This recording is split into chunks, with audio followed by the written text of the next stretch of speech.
Once you have voted at a pre-poll venue or polling place and placed your ballot papers in the ballot box, they remain untouched until voting closes at 6 p.m. on election day. Ballot boxes may be taken by election officials from a pre-poll location to a different secure storage location until counting begins. In addition, all postal votes are delivered to a counting centre to be receipted and validated against the electoral roll before they can be counted. Once voting closes, a series of counts are undertaken. These include the initial count, followed by a check count. During these counts, candidates can appoint scrutineers to observe the counting. Initial counts. After 6 p.m. on election day, the election officials open the ballot boxes and complete an initial count of the first preferences on the ballot papers. In the following week, election officials will complete 1. Any initial counts that weren't completed by the end of election night. 2.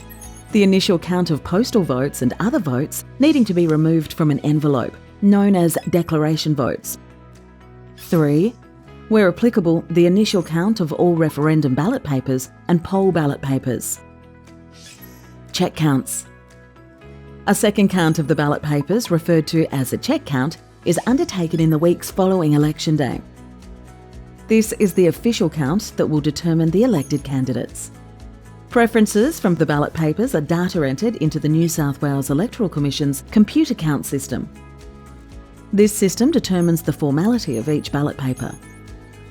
For referendums and polls, a check count will only be undertaken if neither the yes nor the no tally equals or exceeds 60% of the total formal vote.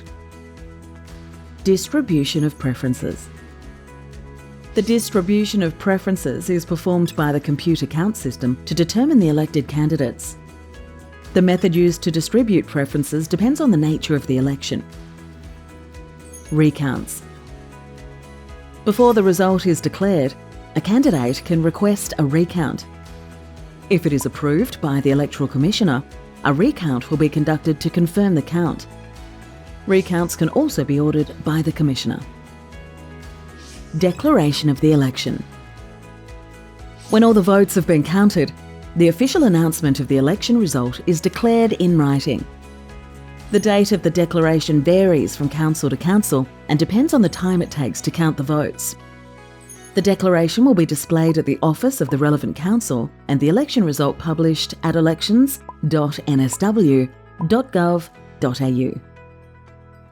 For more information about the 2024 local government elections, visit elections.nsw.gov.au.